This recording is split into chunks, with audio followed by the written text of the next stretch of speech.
Goldman सैक्स की report में कहा गया है कि भारत में आर्थिक स्लोडाउन और अर्निंग्स में गिरावट का सबसे बुरा दौर जो है वो बीत चुका है।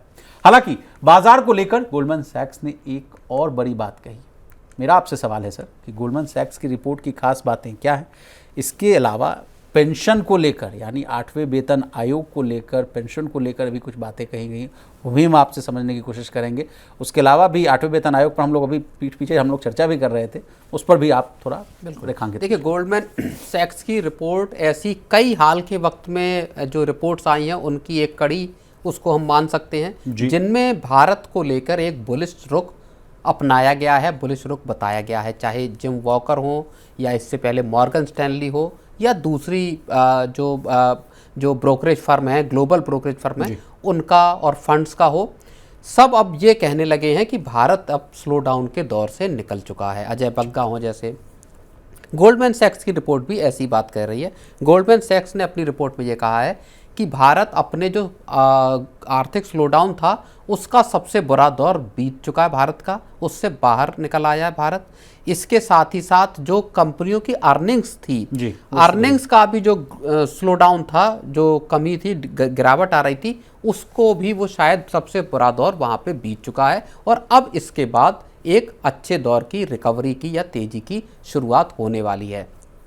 तो एक ये तो यहाँ बात पॉजिटिव हुई, लेकिन उन्होंने एक बड़ी बात कही है जो मार्केट्स को लेके है और जो थोड़ी सी फिक्र पैदा करती है। गोल्डमैन सैक्स ने अपनी रिपोर्ट में ये कहा है कि मिड और स्मॉल कैप जो शेयर हैं वहाँ पर घरेलू जो निवेशक हैं उनका बड़े पैमाने पर पैसा लगा हुआ है और इस वजह से मार्केट्स अगले कुछ वक्त में वोलाटाइल रह सकते हैं, इनमें उतार चढ़ाव दिखाई दे सकता है।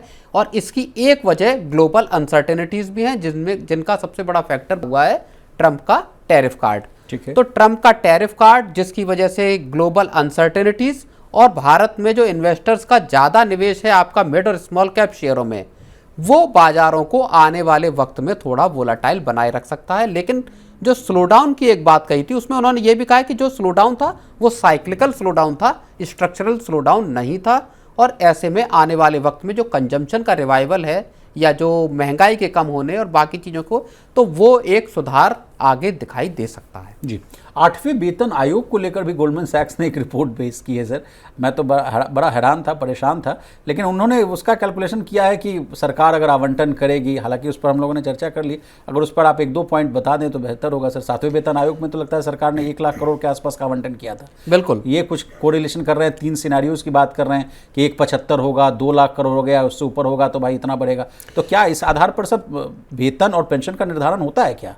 नहीं, मुझे थोड़ा सा, जब मैंने वो रिपोर्ट देखी तो थोड़ा सा मुझको ऑकवर्ड लगा कि क्या इस तरह से पेंशन और सैलरी की कैलकुलेशन, जैसे उन्होंने जो 3 सिनेरियो बताए कि अगर सरकार 1,75,000 करोड़ रुपए का आवंटन करती है 8वें वेतन आयोग के लिए, ठीक है सर, तो उसमें एवरेज सैलरी 16,000 या 14,600 रुपए प्रति माह की वृद्धि होगी। और दूसरा सिनेरियो है बॉस कि 2 लाख करोड़ का अगर आवंटन होता है तो औसत वेतन वृद्धि जो है वो 16,700 रुपए प्रति माह होगी। और अगर 2,25,000 रुपए, सॉरी माफ कीजिएगा, 2.25 लाख करोड़ का अगर आवंटन होता है तब जाकर कर्मचारियों का बढ़ेगा वेतन कितना, 18,800 रुपए प्रति माह। तो क्या सर, तो इसमें उन्होंने ये कहा कि अगर इस रकम को 50-50% डिवाइड किया जाता है, आधा सैलरी के लिए और आधा पेंशन के लिए, मेरा औसत सैलरी की बात करें, मेरा ये मानना है कि इस तरह का ब्रेकअप करना थोड़ा सा मुश्किल नहीं, जटिल क्या है, अनरेशनलाइज एक वे है जिसमें कि आप बहुत एक मोटे तौर पर, समरी के तौर पर अगर हम कहें तो ये आंकड़ा हम दे सकते हैं कि साहब लगभग इतना ही बढ़ जाएगी।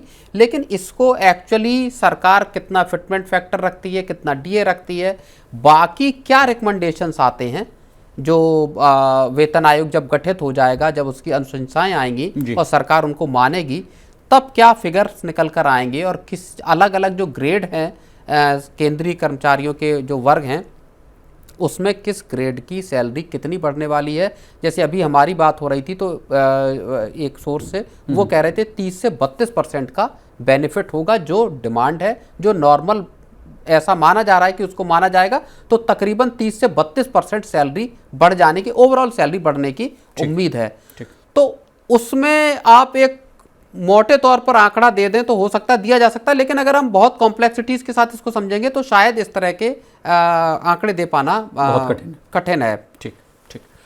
चलिए सर, आज के मनी सेंट्रल को आज इसी वक्त पर, लेकिन इसमें जो 8वें वेतन आयोग की आपने पेंशन की और उसकी बात की, इसमें एक और बड़ा मसला है जो आज निकल कर आ रहा है, जो हमारे सोर्सेज से हमारी बात हुई है, प्लीज बताइए। जिसमें एक बड़ा कंसर्न इस बात को लेकर जताया गया है कि क्या 1 जनवरी 2026 से पहले जो लोग रिटायर होंगे जी, क्या उनको जो यूपीएस के तहत जो पेंशन मिलेगी उसमें 8वें वेतन आयोग का फायदा मिलेगा या नहीं मिलेगा। यानी उनको 30 से 32% का जो जंप है वो मिलेगा या नहीं मिलेगा। बिल्कुल। जिन सरकार ने फाइनेंशियल बिल जो मंगलवार को पास किया है उसमें जो अमेंडमेंट किए गए हैं उसको लेके संसद में भी हंगामा हुआ है। केरल के 2 सांसदों ने इस चीज को लेके सवाल उठाए हैं, जिसमें सरकार को पावर दी गई है कि वो ये तय करे कि पेंशन में या बढ़ी हुई जो सैलरी आएगी 8वें वेतन आयोग की, उसमें कौन लोग उसमें दाखिल होने के योग्य होंगे।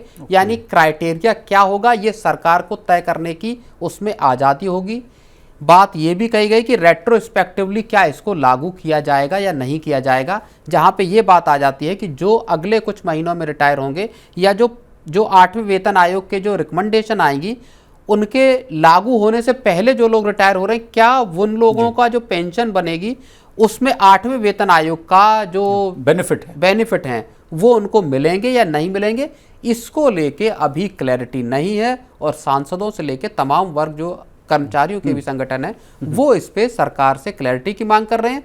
साथ ही जो एक बड़ी बात है वो ये कह रहे हैं कि बहुत बड़ा तबका नहीं है जो पिछले कुछ वर्षों में रिटायर हुआ है के आसपास, बिल्कुल, उनको अगर इसका बेनिफिट नहीं मिलेगा 8वें वेतन आयोग का, तो एक अगर हम मोटे तौर पर अगर हम आंकड़ा माने तो 10-12 हजार रुपए तक की पेंशन की कमी उनको हो सकती है अगर 8वें वेतन आयोग की अनुशंसाएं इनको लागू करके नहीं दी जाती।